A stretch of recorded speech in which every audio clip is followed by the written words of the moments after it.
Good morning. Today I'm here to talk to you about the stolen generations of Australia and how important it is for us as educators to be aware of this issue.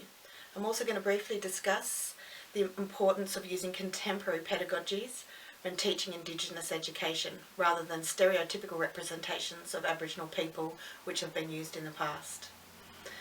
Australia has a long tradition of breaking up Aboriginal families through the removal of their children, stretching from earliest colonial times into the mid-20th century, and some would argue now into the new millennium.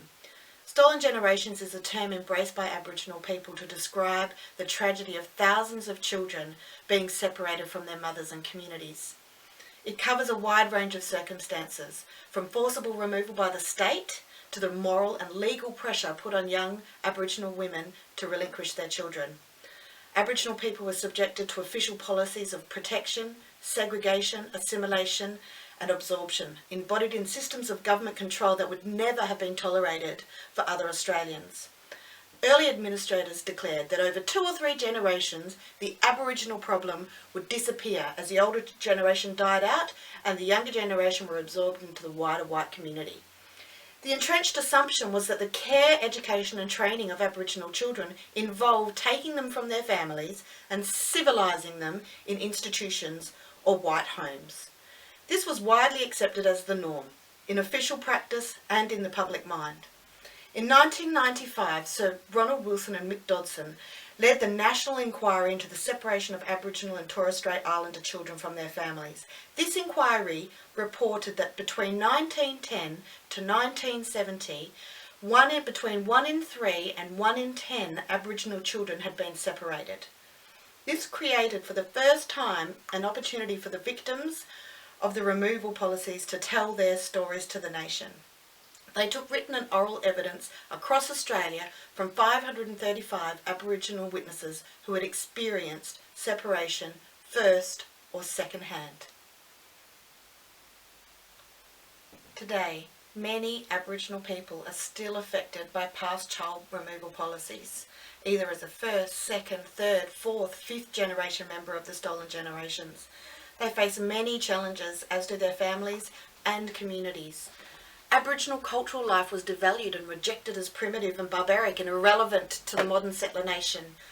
The stories within the National Inquiry spoke of psychic and cultural dislocation, loneliness, physical, sexual and moral abuse, and of continuing pain today, numbness and trauma as a result of the removal from their mother, family, community and world. Some stories reveal the effects of 5 generations being affected by the removal of the children. People reveal the struggle to love their own children due to their own lack of parental love. Others reveal struggles of losing their language and culture and how to this day they cannot communicate with their family due to this loss. Others were told their family didn't care or want them. They felt ashamed and degraded to belong to an Aboriginal family.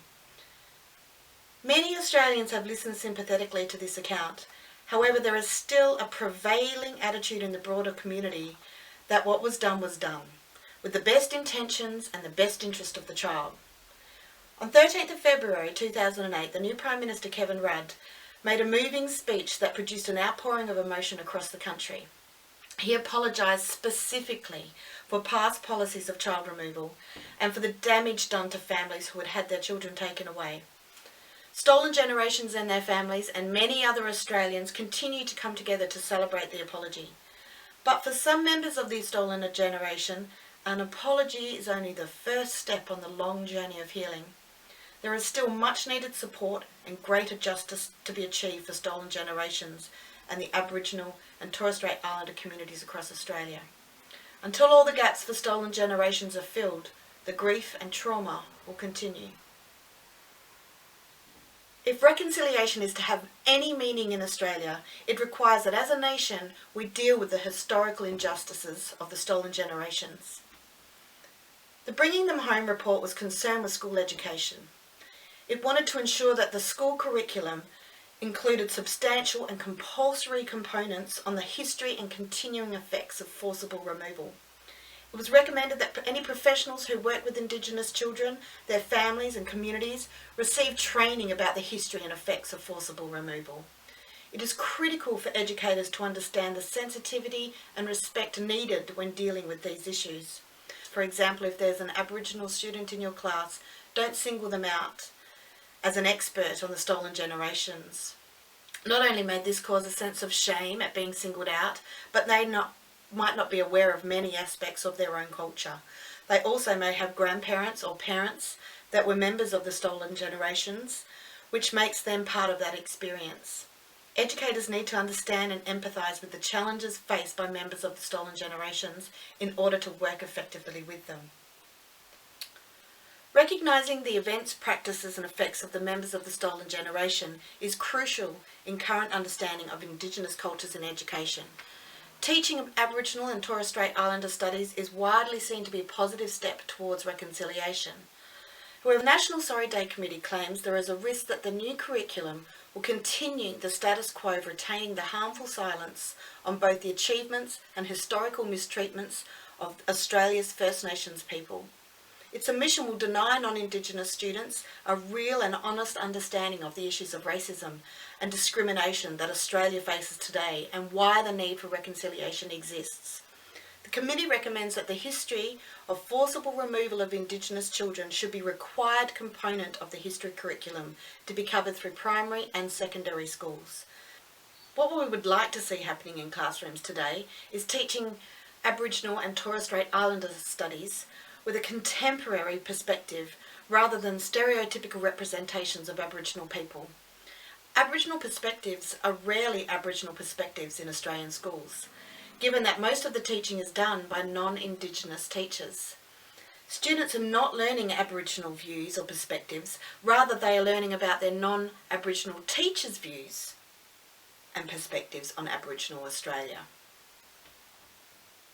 Quality pedagogy in Aboriginal contexts must include more than a phone call to an Aboriginal dance agency or a painting of a mural on a school wall.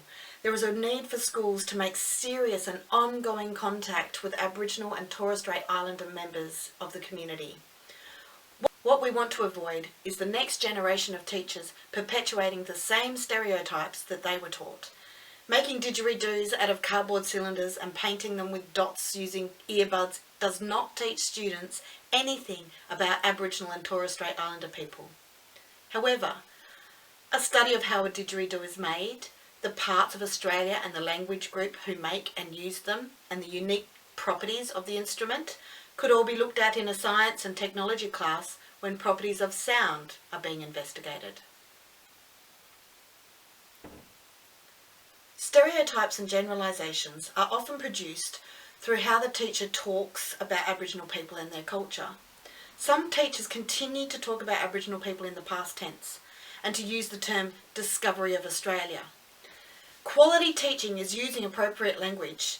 It is reflected in teachers learning about the background of their students and talking about Aboriginal people in the present tense, not only in the past, people who live in the cities rather than always in the desert or in the Northern Territory of Australia. Australia has a long history of racial discriminatory treatment of Aboriginal people. The effects from the stolen generations and the impact of these removal policies are still having tragic repercussions today. As educators, we need to examine and transform our understanding of Aboriginal and Torres Strait Islander cultures and history. We need to use contemporary pedagogies to do this, providing opportunities to change perspectives and move towards reconciliation between Indigenous and non-Indigenous Australians.